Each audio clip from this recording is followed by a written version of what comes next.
মেঘালয়ের বোরিং ব্যাংকারের ট্রিপের ভ্লগ তোমরা এতক্ষণে দেখে নিয়েছো। আমাদের নতুন ট্রিপ শুরু হচ্ছিল দিল্লি।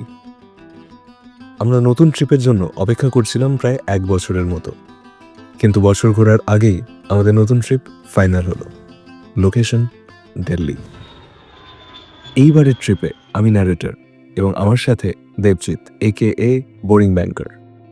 রেলওয়ে স্টেশনের মতো দেখি গেট আমার চেঞ্জ হয়ে গেল, 19 থেকে 24 হয়ে গেল রেলওয়ে প্ল্যাটফর্মের মধ্যে। এটা ফার্স্ট টাইম এক্সপিরিয়েন্স হলো, জানতাম না যে গেট চেঞ্জ হয়।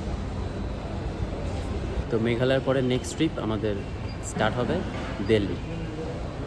আপনারা হয়তো এতক্ষণে ভাবছেন যে দিল্লিতে ট্রিপ, মেঘালয়ের পর দিল্লি ব্যাপারটা ঠিক জমছে না, তাই তো? না, শুধুমাত্র দিল্লি নয়, বোরিং ব্যাংকারের ট্রিপ ছিল কাজাখস্তান। কাজাখস্তান যাওয়ার পথে দেবজিৎকে আরও একটু সময় কাটাতে হতো দিল্লিতে, কারণ কানেক্টিং ফ্লাইট দেবজিতের 3 দিন পর দিল্লি থেকে। ন্যারেটর আমি আজকে যাব শুধুমাত্র দেবজিতের সাথে দিল্লি সফর অবধি, তারপর কাজাখস্তান দেবজিৎ একাই এক্সপ্লোর করবে। আজকের ভ্লগে দিল্লি যাত্রার ডে 1। রাত্রের আকাশে কিন্তু কলকাতা হোক কিংবা দিল্লি, যে কোনো শহরই অসাধারণ মায়াবী লাগে। দিল্লিতে যখন আমরা ল্যান্ড করি তখন বাজে প্রায় রাত 2টো। আমরা কোথায় থাকবো, কোন হোটেল বুক করব, সেই ব্যাপারে কোনো আন্দাজ নেই। যথাযথই একটা কথা না বললেই নয় যে দিল্লিতে মানুষজনের মধ্যে, স্পেশালি যারা বিজনেস করছে লোকালি, তাদের মধ্যে স্ক্যাম করার প্রবণতাটা হয়তো একটু হলেও বেশি। মাঝরাতে আমরা এয়ারপোর্ট থেকে ওল্ড দিল্লিতে পৌঁছই কোনো রকমে। তারপর কি কয়েক ঘন্টার পাওয়ার ন্যাপ, এবং সেই সময় আর কোনো ভ্লগ করা হয়নি।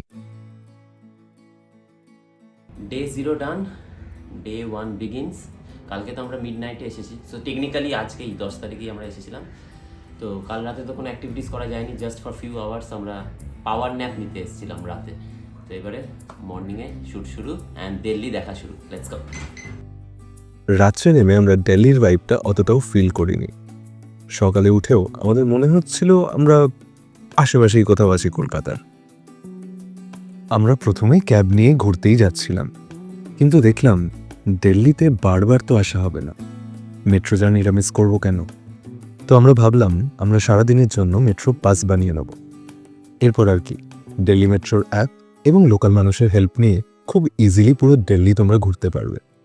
আমাদের প্রথম গন্তব্য লালকিলা। লালকিলা যাওয়ার জন্য তোমাদের একেবারেই কোনো কষ্ট করতে হবে না। আমরা যেখানে ছিলাম সেখান থেকে সব থেকে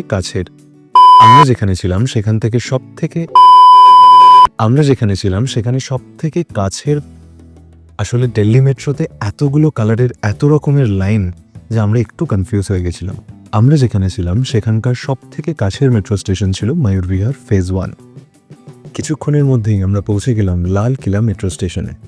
ইয়েস, লাল কিলার জন্য ডেডিকেটেড একটি মেট্রো স্টেশন রয়েছে, এবং সেখানের গেট থেকে বেরিয়ে ঠিক বাঁদিকে তাকালেই তুমি দেখতে পাবে লাল কিলা।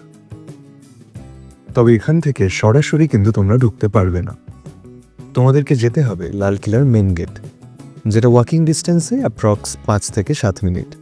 অথবা তুমি যদি আমাদের মতো একটু অলস হও, তাহলে অগত্যা একটা টোটো নিয়ে নিতেই পারো।